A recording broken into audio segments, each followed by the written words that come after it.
Hop Uncensored is the vibe, so subscribe. Oh God, driving Sam and riding passenger side. And you heard it out the mouth of the greatest rapper. I want you to be on every person's wall. I want you to be on the jail cell walls. I want you to be interviewed every time I be interviewed. And I was like, when do I start? Immediately. Absolutely. kind of getting off topic real quick, because you talked about Ice Cube, and something we like to do here on the podcast is talk about things typically not talked about on your mainstream media. We like to take it there, and that's what our people appreciate us for. And we talked a lot about Ice Cube this last couple of months with the election and everything, and really gave him a lot of praise for kind of going against the grain and looking out for Black people as a people and not caring about the political side of it. We had a lot of people on to be able to be blessed to talk about it. I would love to get your perspective on that, what we've seen with Ice Cube the last couple of months, the contract for Black America, his conversation with Trump, his attempt to conversate with President now Joe Biden, and everything that he went through the last couple of months. Yeah, I'm glad you asked that question, because obviously I've been a friend of Q's for a very long time and a fan. But I knew that he was destined for some type of position to be able to use his platform for something other than NWA and breaking off and being a rapper and a director as well. I felt that in him, because when I was doing Players Club, I saw the most professional person, husband, businessman, director. I didn't see the rapper. I didn't see what everybody else was telling me about. And he was going to have a posse and they were going to be disrespectful and they was going to grow up. None of that. So I already saw that in him. We interviewed Ice Cube. And when I say we, I do a talk show called Cocktails with Queens on Fox Soul. And we had Ice Cube there. And Vivica is very political. And Claudia Jordan is very opinionated. And the conversation got a little, I don't want to say heated, but it got a little passionate, and Q kept saying, hey, I'm not going to argue with you. I'm just stating, what I feel, And so I was kind of quiet, and we were talking about his agreement that he had with Trump and why he went to go speak with him.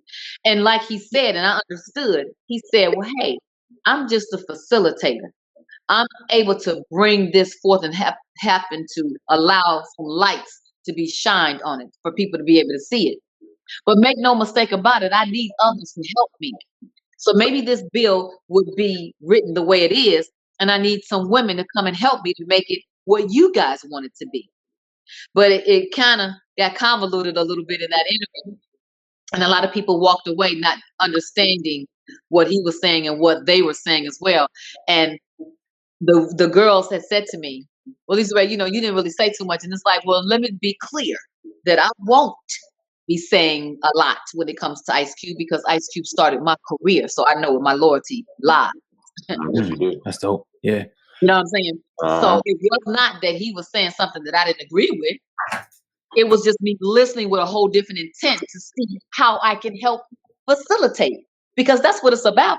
You always want to condemn the one person that brings it to us and not know all the other people that took place to be able to make it happen. And if you want to talk about it, then be about it.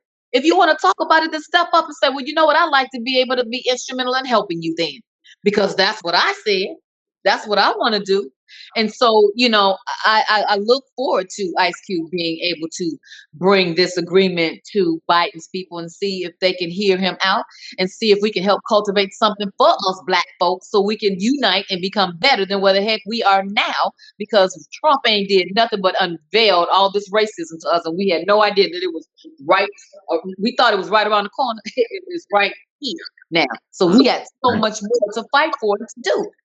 And hey, they did it back in the 60s, but who are them now? Who are those now? Yeah. Who is to be the voice now that we're really going to believe, that we're really going to follow, that's really going to achieve? Who is that? It may not be one person. It may take collectively a whole bunch and a whole lot of us. Well, are we ready to be able to stand in that truth and to be able to fight for that?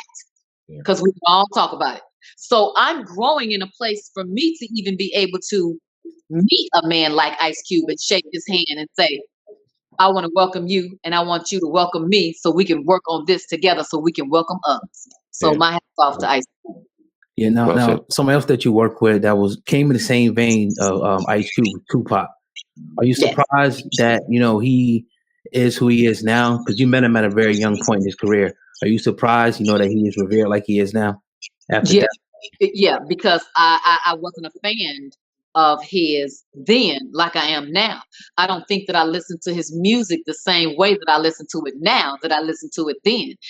Back then it was more about just the beat and the rhythm, you know what I mean? Mm-hmm. And the swag he had, you know what I mean? I didn't know he was so prolific with his words and so above and beyond his time, you know what I mean? Where he was talking about the things he was talking about because, coming from the hood, being gangster, being all of that can be looked upon like, oh, you don't know too much. And your drive come from a whole total different place than ours come from. You can't relate all of that. But we still need a voice of reason, whether it's in the street, whether it's in the Capitol, or whether it's in your backyard. We still need those people. So I think he would have really been a good revolutionary person that would have been able to ride with the T.I.'s and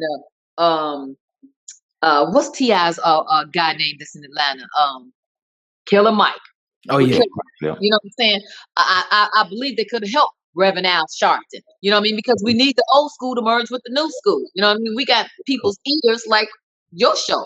You know what I mean? You giving me a platform to be able to have and allow people to listen to me.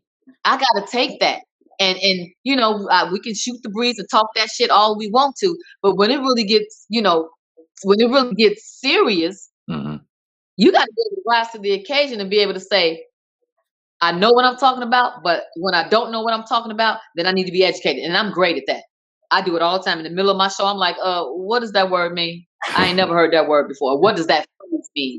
What are you talking about? Period. You know what I'm saying? Right. I need to say that because guess what? It may be some other folks out there that's thinking the same damn thing. Like when I tell you, when I first got my tax bill, I used to see on there fire department and the public park, and I used to go, "What I'm paying taxes for that for? I ain't never had no fire.